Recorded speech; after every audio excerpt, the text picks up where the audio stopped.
In this video, we're looking at the angle between two planes. Once again, we're going to be using dot products in clever ways. Here's the idea. Suppose I have a plane here, which I'm going to be peering sideways at, so I don't see anything other than a line. And here's another plane. Now, the angle between these two planes is this angle here, or indeed this angle here. There's always an acute and an obtuse angle. So just get used to the idea that they'll always come in a pair, and you choose which one you want, usually the acute one. Now, the method for finding this is as follows. Instead of thinking about this, the actual directions or whatever of these planes, we think about their normal vectors.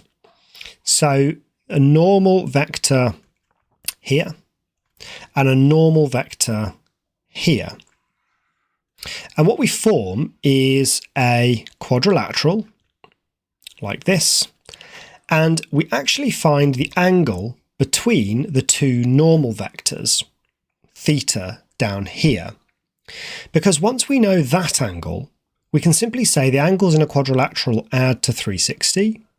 And so we have 360 minus 90 minus 90 minus theta is this angle here. In the end, it just ends up being 180 minus what you get here. Now, the fact that it's 180 minus whatever you get here, which is the same relationship as we have here, basically means that this angle here is also the angle between the two planes. It's just either the acute or the obtuse one. Let's actually get some numbers in, and this will all make a bit more sense. So here is a plane whose normal is 1, minus 1, 2.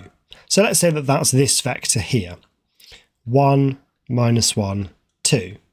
And here's a plane whose normal is 2, 1, minus 4. Now, the fact that it's equals 5 and equals 12 does not matter. We can just find the angle between these two vectors using the dot product. So let's do that. What we have is that 1, minus 1, 2, dotted with 2, 1, minus 4, must be equal to the modulus of this one. So that's the modulus of 1 plus 1 plus 4, which is mod 6, times the modulus of this one, which is modulus of 4 plus 1 plus 16, which is 21, multiplied by cos theta, where theta is the angle between those two lines. So let's do the dot product here. It's 2 minus 1 minus 8, and that equals root 6 root 21 cos theta, meaning that cos theta is equal to minus 7 over root 6 root 21, which is 128.6. Now, obviously in my diagram it doesn't look like that, that's fine, but look, this angle here is just the obtuse angle. So the acute one is 180 minus that, which is just 51.4.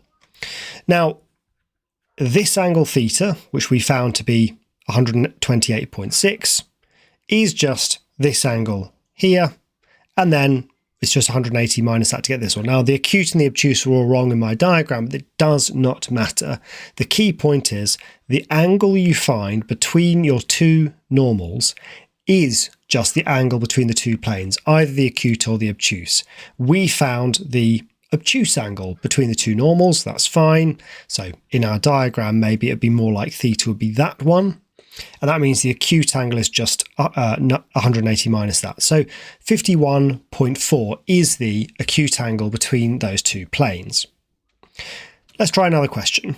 So find the angle between the planes r dot 0, 1 minus 2 equals 3 and x minus y minus z equals 10. Pause the video and try this one yourself.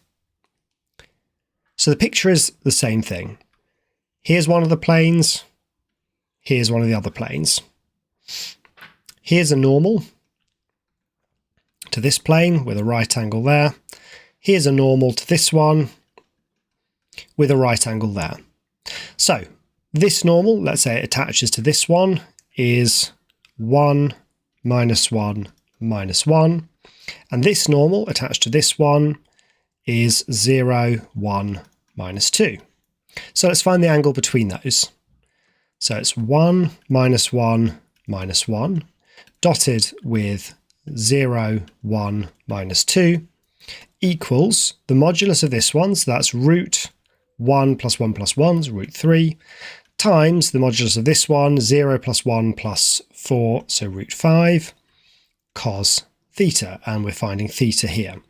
So this dot product is 0, minus 1, plus 2, so that's 1. So 1 equals root 3, root 5, cos theta.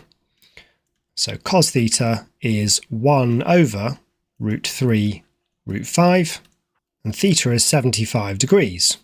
Now, if that's 75 degrees, then that is 180 minus 75, but then that is 75. So 75 is the answer to the question. Okay, let's have a go at an exam problem. So the plane pi 1 has, that's a capital pi by the way, has vector equation r dot 3 minus 4, 2 equals 5. Find the perpendicular distance from the point 6, 2, 12 to the plane pi. Okay, so we get to use our formula here. So here's the formula, and we have basically everything that we need. Just recognize that if you expand this plane out, it's 3x minus 4y plus 2z, and it would be equals 5, but let's do minus 5 equals 0 just to get it into this form. Now, we want the perpendicular distance from the point 6 to 12 to that plane, so that's our alpha, beta, and gamma. So our distance is the modulus of, well, it's our n1, so that's 3 times 6, so 18, plus minus 4 times 2, so minus 8, and then plus 2 times 12, so plus 24, plus d, so that's plus negative 5, so minus 5, and it's the modulus of that over the square root of the, well, it's just the modulus of the normal here. So it's root 3 squared plus 4 squared plus 2 squared. Evaluate that. Well, it's 18 minus 8 is 10, 34, that's 29. The absolute value or modulus of 29 is just 29. Divided by, well, that's just root 29. And in this case, we get quite a nice one because 29 divided by root 29 is root 29. And there's our answer. Okay, keep going. The plane pi 2 has vector equation r equals lambda times 2, 1, 5 plus mu times 1 minus 2, where lambda and mu are scalar parameters. Find the acute angle between pi 1 and pi 2. So to find the angles between planes, we need to use their normals, and we don't have a normal to this plane here. But we know that whatever the normal to this plane is, needs to be normal to that direction vector and that one. And so we use our trick of saying, well, let's just suppose that it's 1pq, and we'll find a p and a q that work. Now, if 1pq is normal to this one, then its dot product with that should be 0. So 1 times 2 plus p times 1 plus q times 5 should equal 0, and when we dot it with this direction, we should also get 0. So 1 times 1 plus p times minus 1 and plus q times minus 2 should also equal 0. Let's just skip the calculator and do this by hand, add these together, and we get 3 plus 3q equals 0. So q is minus 1, and if I sub that into either of these, let's sub it into this one, I get 1 minus p plus 2 equals 0, and that means that p is 3. So what I found is that my normal vector to the plane pi 2 was 1, 3, minus 1, and that's already neatened up, so no need to scale this up or down. So my picture is now as follows. We have our two planes like this.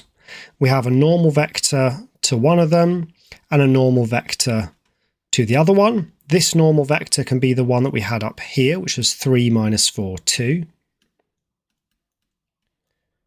This normal vector here is the one we just found, which is 1, 3, minus 1, and we want to find the angle theta between them. So we do that in the way that we've done many times now. So 3 minus 4, 2, dotted with 1, 3, minus 1, is equal to the modulus of this. So that's a modulus of 9 plus 16 plus 4, multiplied by the modulus of this one, which is the square root of 1 plus 9 plus 1, multiplied by cos theta. So the dot product here gives us 3 minus 12 minus 2. And here we've got the square root of 29. And here we've got the square root of 11 cos theta. So in total, it's cos theta. And over here, it's minus 14 plus 3. So that's minus 11. Divided by root 29, root 11. So that gives us a theta of 128. But that's the obtuse angle between them. So the acute angle between them is just 180 minus that, which is 52 degrees.